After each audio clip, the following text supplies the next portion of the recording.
ਅਗਲੀ ਖਬਰ ਵੱਲ ਚੱਲੀਏ। ਯੂਐਸਏ ਦੇ ਵਾਈਟ ਹਾਊਸ ਦੇ ਲਾਗੇ ਇੱਕ ਈਸਟ ਵਿੰਗ ਦੇ ਵਿੱਚ ਆਪਾਂ ਪਹਿਲਾਂ ਵੀ ਇਹ ਸਟੋਰੀ ਕਵਰ ਕੀਤੀ ਸੀ ਪਿਛਲੇ ਦਿਨਾਂ ਦੇ ਵਿੱਚ। ਜੀ ਕਹਿੰਦੇ ਵੀ ਚਿੱਟੇ ਰੰਗ ਦਾ ਪਾਊਡਰ ਮਿਲਿਆ ਸੀ। ਉਸ ਤੋਂ ਬਾਅਦ ਉਸ ਵਿੰਗ ਨੂੰ ਕੁਝ ਸਮੇਂ ਦੇ ਲਈ ਬੰਦ ਕਰ ਦਿੱਤਾ ਗਿਆ ਸੀ, ਕਿਉਂਕਿ ਬਹੁਤ ਵਾਰ ਲੋਕ ਜੋ ਵਿਜ਼ਟਰਸ ਆ ਉਹ ਵਿਜ਼ਿਟ ਕਰਨ ਜਾਂਦੇ ਹੈਗੇ ਆ।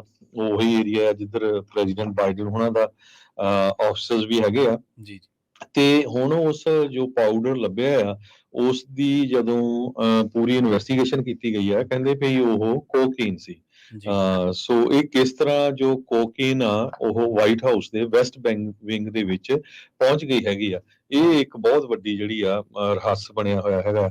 ਸੋ ਪ੍ਰੀਲਿਮਿਨਰੀ ਫੀਲਡ ਟੈਸਟ ਨੇ ਸ਼ੋ ਕੀਤਾ ਆ ਵੀ ਜੋ ਕੋਕੇਨ ਆ ਉਹ ਪੋਜ਼ਿਟਿਵ ਪਾਈ ਗਈ ਆ ਵੈਸਟ ਵਿੰਗ ਦੇ ਏਰੀਏ ਦੇ ਵਿੱਚ। ਜੀ ਪ੍ਰੈਜ਼ੀਡੈਂਟ ਜੋ ਬਾਈਡਨ ਤੇ ਉਹਨਾਂ ਦਾ ਜੋ ਪਰਿਵਾਰ ਸੀ ਉਸ ਟਾਈਮ ਉੱਥੇ ਨਹੀਂ ਸੀ, ਉਹ ਕੈਂਪ ਡੇਵਿਡ ਦੇ ਵਿੱਚ ਸੀ।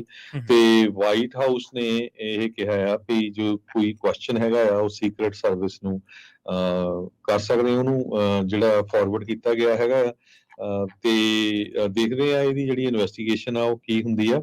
ਪਰ ਵਾਈਟ ਹਾਊਸ ਦੇ ਵਿੱਚ ਕੋਕੇਨ ਪਹੁੰਚਣੀ ਇਹ ਬੜੀ ਇੱਕ ਹੈਰਾਨੀ ਵਾਲੀ ਗੱਲ ਆ।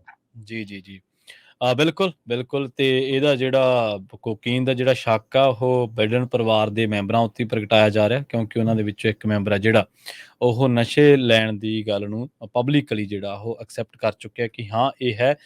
ਹਾਲਾਂਕਿ ਕਨਫਰਮ ਹੈ, ਇਹ ਕਹਿਣਾ ਔਖਾ ਹੈ ਕਿ ਵਾਕਈ ਉਹਨੇ ਰੱਖਿਆ ਹੋਊ ਜਾਂ ਕਿਵੇਂ ਹੋਊ, ਕਿਉਂਕਿ ਜਦੋਂ ਕੋਈ ਚੀਜ਼ਾਂ ਕੋਇਨਸੀਡੈਂਟਸ ਵਾਪਰ ਜਾਂਦੀਆਂ ਨੇ ਕੋਇਨਸੀਡੈਂਟਲੀ, ਤਾਂ ਫਿਰ ਚੀਜ਼ਾਂ ਦੇ ਜਿਹੜੇ ਆਟੋਮੈਟਿਕਲੀ ਤੱਥ ਹੈ ਜਾਂ ਉਹਨਾਂ ਦੇ ਮਤਲਬ ਮਾਇਨੇ ਨਿਕਲਣ ਲੱਗ ਪੈਂਦੇ ਨੇ। ਅਗਲੀ ਖਬਰ ਵੱਲ ਚੱਲੀਏ। ਯੂਐਸਏ ਦੇ ਵਾਈਟ ਹਾਊਸ ਦੇ ਲਾਗੇ ਇੱਕ ਈਸਟ ਵਿੰਗ ਦੇ ਵਿੱਚ ਆਪਾਂ ਪਹਿਲਾਂ ਵੀ ਇਹ ਸਟੋਰੀ ਕਵਰ ਕੀਤੀ ਸੀ ਪਿਛਲੇ ਦਿਨਾਂ ਦੇ ਵਿੱਚ। ਜੀ ਕਹਿੰਦੇ ਵੀ ਚਿੱਟੇ ਰੰਗ ਦਾ ਪਾਊਡਰ ਮਿਲਿਆ ਸੀ। ਉਸ ਤੋਂ ਬਾਅਦ ਉਸ ਵਿੰਗ ਨੂੰ ਕੁਝ ਸਮੇਂ ਦੇ ਲਈ ਬੰਦ ਕਰ ਦਿੱਤਾ ਗਿਆ ਸੀ, ਕਿਉਂਕਿ ਬਹੁਤ ਵਾਰ ਲੋਕ ਜੋ ਵਿਜ਼ਟਰਸ ਆ ਉਹ ਵਿਜ਼ਿਟ ਕਰਨ ਜਾਂਦੇ ਹੈਗੇ ਆ।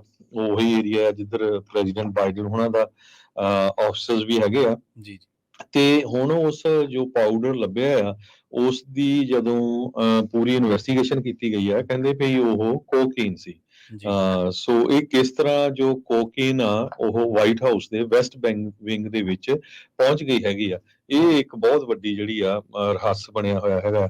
ਸੋ ਪ੍ਰੀਲਿਮਿਨਰੀ ਫੀਲਡ ਟੈਸਟ ਨੇ ਸ਼ੋ ਕੀਤਾ ਆ ਵੀ ਜੋ ਕੋਕੇਨ ਆ ਉਹ ਪੋਜ਼ਿਟਿਵ ਪਾਈ ਗਈ ਆ ਵੈਸਟ ਵਿੰਗ ਦੇ ਏਰੀਏ ਦੇ ਵਿੱਚ। ਜੀ ਪ੍ਰੈਜ਼ੀਡੈਂਟ ਜੋ ਬਾਈਡਨ ਤੇ ਉਹਨਾਂ ਦਾ ਜੋ ਪਰਿਵਾਰ ਸੀ ਉਸ ਟਾਈਮ ਉੱਥੇ ਨਹੀਂ ਸੀ, ਉਹ ਕੈਂਪ ਡੇਵਿਡ ਦੇ ਵਿੱਚ ਸੀ। ਤੇ ਵਾਈਟ ਹਾਊਸ ਨੇ ਇਹ ਕਿਹਾ ਆ ਵੀ ਜੋ ਕੋਈ ਕੁਐਸਚਨ ਹੈਗਾ ਆ ਉਹ ਸੀਕ੍ਰੇਟ ਸਰਵਿਸ ਨੂੰ ਕਰ ਸਕਦੇ, ਉਹਨੂੰ ਜਿਹੜਾ ਫਾਰਵਰਡ ਕੀਤਾ ਗਿਆ ਹੈਗਾ ਆ। ਤੇ ਦੇਖਦੇ ਆ ਇਹਦੀ ਜਿਹੜੀ ਇਨਵੈਸਟੀਗੇਸ਼ਨ ਆ ਉਹ ਕੀ ਹੁੰਦੀ ਆ। ਪਰ ਵਾਈਟ ਹਾਊਸ ਦੇ ਵਿੱਚ ਕੋਕੇਨ ਪਹੁੰਚਣੀ ਇਹ ਬੜੀ ਇੱਕ ਹੈਰਾਨੀ ਵਾਲੀ ਗੱਲ ਆ। ਜੀ ਜੀ ਜੀ ਬਿਲਕੁਲ ਬਿਲਕੁਲ ਤੇ ਇਹਦਾ ਜਿਹੜਾ ਕੋਕੀਨ ਦਾ ਜਿਹੜਾ ਸ਼ੱਕ ਆ ਉਹ ਬਾਈਡਨ ਪਰਿਵਾਰ ਦੇ ਮੈਂਬਰਾਂ ਉੱਤੇ ਹੀ ਪ੍ਰਗਟਾਇਆ ਜਾ ਰਿਹਾ, ਕਿਉਂਕਿ ਉਹਨਾਂ ਦੇ ਵਿੱਚੋਂ ਇੱਕ ਮੈਂਬਰ ਆ ਜਿਹੜਾ ਉਹ ਨਸ਼ੇ ਲੈਣ ਦੀ ਗੱਲ ਨੂੰ ਪਬਲਿਕਲੀ ਜਿਹੜਾ ਉਹ ਐਕਸੈਪਟ ਕਰ ਚੁੱਕਿਆ ਕਿ ਹਾਂ ਇਹ ਹੈ। ਹਾਲਾਂਕਿ ਕਨਫਰਮ ਹੈ, ਇਹ ਕਹਿਣਾ ਔਖਾ ਹੈ ਕਿ ਵਾਕਈ ਉਹਨੇ ਰੱਖਿਆ ਹੋਊ ਜਾਂ ਕਿਵੇਂ ਹੋਊ, ਕਿਉਂਕਿ ਜਦੋਂ ਕੋਈ ਚੀਜ਼ਾਂ ਕੋਇਨਸੀਡੈਂਟਸ ਵਾਪਰ ਜਾਂਦੀਆਂ ਨੇ ਕੋਇਨਸੀਡੈਂਟਲੀ, ਤਾਂ ਫਿਰ ਚੀਜ਼ਾਂ ਦੇ ਜਿਹੜੇ ਆਟੋਮੈਟਿਕਲੀ ਤੱਥ ਹੈ ਜਾਂ ਉਹਨਾਂ ਦੇ ਮਤਲਬ ਮਾਇਨੇ ਨਿਕਲਣ ਲੱਗ ਪੈਂਦੇ ਨੇ।